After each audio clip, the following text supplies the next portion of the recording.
अस्सलाम वालेकुम, मैं हूं आरिफ काज़मी और आप देख रहे हैं सच टेलीविज़न का डिजिटल प्लेटफॉर्म। नाजरीन, गजा में जंगबंदी के बाद कैदियों के तबादले का सिलसिला जारी है। दोनों तरफ से एक दूसरे के कैदियों को रिहा किया जा रहा है, लेकिन आज जो है हमास की जानिब से कैदी तो रिहा नहीं किए गए, बल्कि उनकी लाशें जो है वो इसराइल के हवाले कर दी गई हैं। ये जो लाशें हैं वो उन कैदियों की हैं जो कि हमास की जानिब से 7 अक्टूबर 2023 को मकबूजा फ़लस्तीन के इलाके से उनको उठाया गया था और उसके बाद उनको कैदी बनाया गया था।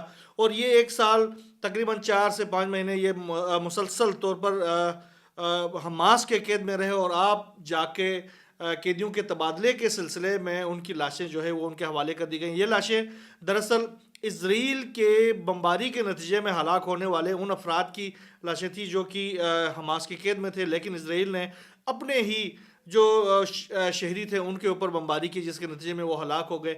अभी 7 से 8 लाशें अभी मज़ीद हमास की कैद में हैं, लेकिन आज जो है 4 लाशों को बाकायदा तौर पर इंटरनेशनल रेड क्रॉस के हवाले कर दिया गया। ये जो तकरीब मुनक्किद की गई थी ये बनी सेला के इलाके में मुनक्किद की गई थी, जो कि गज़ा के अंदर एक इलाका है, और उसमें बड़ी अहम किस्म की तकरीब थी, जिसमें ख़ास तौर पर उसका जो लगा हुआ बैनर था वो इस वक्त मौजूद बहस बना हुआ। ख़ास तौर पर इसराइल की जानिब से उस बैनर के ऊपर बहुत शदीद किस्म का एतराज़ किया जा रहा है। उस बैनर में लिखा क्या था? लिखा यह था कि जंगी मुजरिम नेतन्याहू और उसकी फ़ौज ने जंगी तैयारों की मदद से मिसाइल बरसा दिए, जिसके नतीजे में ये यरगमाली जो थे वो मारे गए। ये उधर लिखा हुआ था। उसके साथ साथ उन्होंने लिखा है कि जंगबंदी मुआहदे पर दस्तखत करके हमने लचक का मुजाहरा किया है। ये अल्फाज जो हैं उस बैनर में लिखे हुए थे, जिसके बाद अब इसराइल के अंदर चीखें निकल गई हैं। इसराइल इंतहाई तिलमिला रहा है और शोर कर रहा है कि भाई इतना ये क्यों लिखा गया। उसके अंदर कुछ और भी चीज़ें लिखी हुई गई हैं। ख़ास तौर पर उनको हिटलर से मंसूब किया गया। उनको कहा गया कि ये जो है नाजी इक़दाम था, और नाजी जो फ़ौज थी बेंजामिन नेतन्याहू की, उसने बाकायदा तौर पर जो उन्होंने जो बमबारी की उसके नतीजे में ये हलाक हो गए। दूसरी तरफ उन्होंने ये धमकी भी दी है हमास की जानिब से कि अगर आइंदा जंगबंदी की खिलाफ वर्जी की गई तो यरगमाली जो है वो इसी तरह ताबूतों की शक्ल में आपके पास पहुंचेंगे। अब जो है जंगबंदी की खिलाफ वर्जी की सूरत में सालिम जो है जिंदा सलामत कैदी आपके पास नहीं आएंगे, ताबूतों में आ जाएंगे, और उसके बाद हमास का जो रद्द अमल होगा वो आप वाकई आप ज़रूर उसको एक्सपीरियंस करोगे। जो हफ्ते को आने वाले हफ्ते को हमास की जानिब से ये कहा गया है, ये मान लिया गया है कि वो 6 इजरायली कैदियों को रिहा कर देंगे, और ये जो 6 कैदी है उसके बदले में इसराइल की जानिब से भी एक बड़ी तादाद फ़लस्तीनियों की रिहा की जाएगी। दूसरी तरफ जो जंग बंदी का मुआहदा है, जंग बंदी के हवाले से इसराइल के और हमास के दरमियान जो तबादले ख्याल किया जा रहा है उसका अगला मरहला अभी शुरू होने वाला है। लेकिन उस हवाले से एक अहम पेशरफ सामने आई है। उसमें हमास की जानिब से ये एक आमादगी ज़ाहिर की गई है कि अगर इसराइल जो है वो गज़ा से मुकम्मल तौर पर इनखला कर लेता है और जंग बंदी मुकम्मल तौर पर जंग का खात्मा कर देता है और मुकम्मल इनखला कर देता है, तब हम जो तमाम के तमाम जो कैदी इस वक्त हमास के कैद में है वो हम रिहा करने के लिए तैयार है। लेकिन उसके लिए ज़रूरी है कि इसराइल जो है वो गज़ा खाली कर दे और वहाँ से निकल जाए और मुस्तकबिल में कोई जंग ना करने का वो ऐलान कर दे।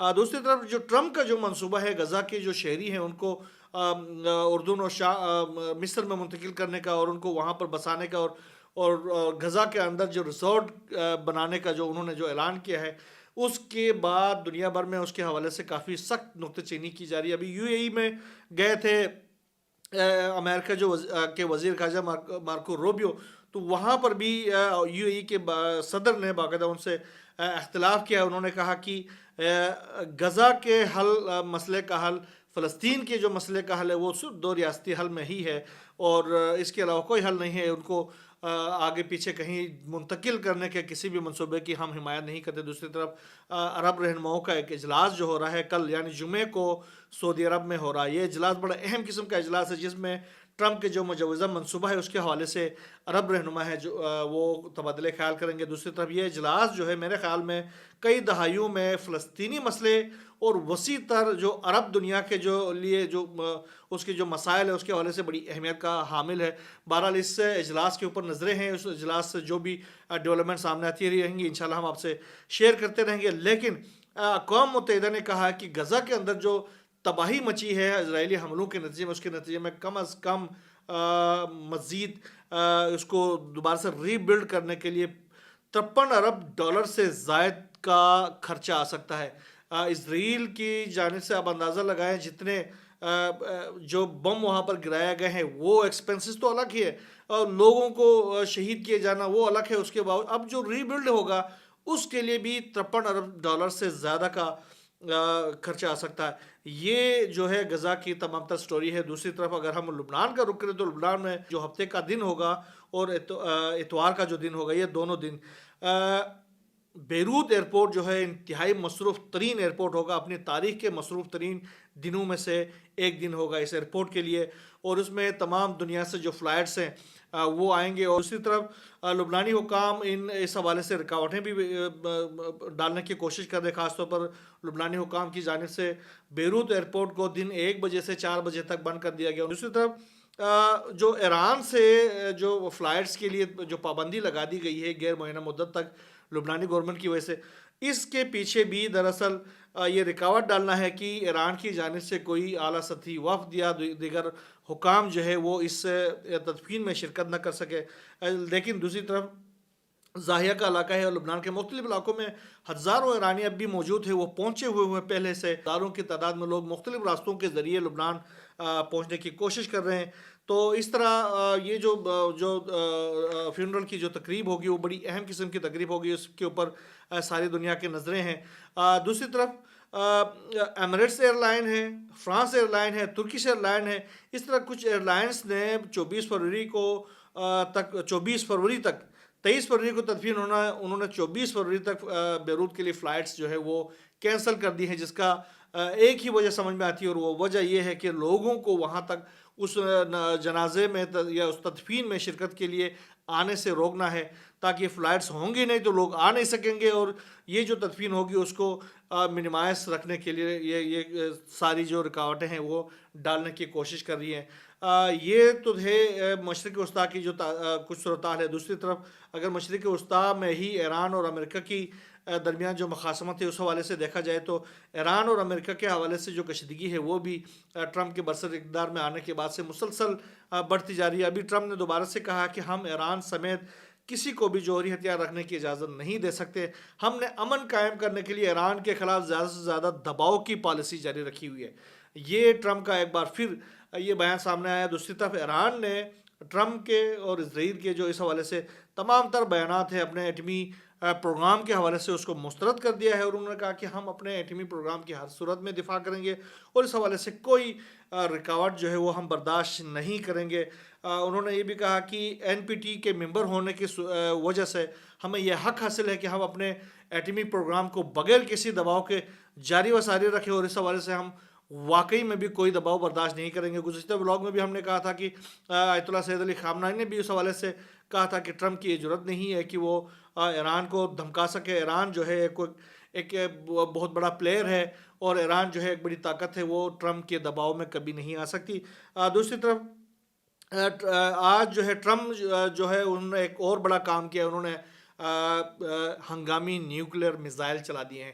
یہ بین البراعظمی میزائل کا انہوں نے تجربہ کیا ہے، اور یہ بہت اہم ڈیولپمنٹ ہے، اور یہ جو اس بار مجھے یہ لگ رہا ہے کہ یہ جو میزائل چلایا ہے یہ صرف ایران کے لیے کوئی دھمکی نہیں ہے، بلکہ ٹرمپ نے اس کے پیچھے یورپ کے لیے بھی ایک دھمکی دی ہے۔ یورپ کو بھی انہوں نے ایک پیغام دے دیا ہے کہ اگر ہمارے خلاف کوئی جائیں گے تو ہم ان کے خلاف پوری تیاری کر کے بیٹھے ہوئے ہیں، ہم میزائل چلا سکتے ہیں۔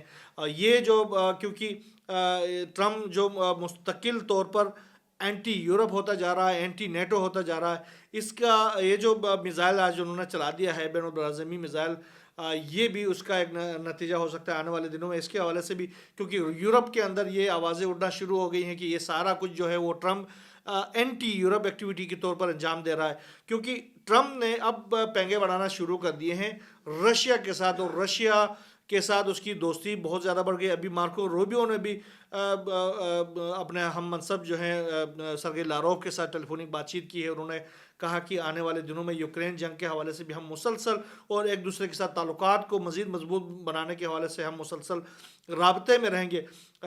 کوشش ان کی یہی ہوگی کہ وہ چین کو بھی کنٹین کر سکیں اسی طریقے سے، لیکن مجھے نہیں لگ رہا کہ رشیا चाइना के खिलाफ जाएगा ट्रम्प के कहने के ऊपर। हाँ, ये हो सकता है कि रशिया जो है वो ट्रम्प को खिलाफ कर दे, उसके और ज़्यादा खिलाफ कर दे यूरोप के, नेटो के। क्योंकि अगर ट्रम्प नेटो और यूरोप के खिलाफ यूरोप को एक दूसरे के सामने लाने में कामयाब हो गया तो वो जो है वो एक बहुत बड़े खतरे को अपने आप से बहुत दूर कर सकता है। दूसरी तरफ अब उन्होंने ये कामयाबी तो हासिल कर ली है कि इस तमाम तर सूरत हाल में, इस तमाम तर जो यूक्रेन की जंग के हवाले से व्लादिमीर ज़ेलेंस्की को आउट कर दिया है, यूरोप को आउट कर दिया है और नेटो को आउट कर दिया है।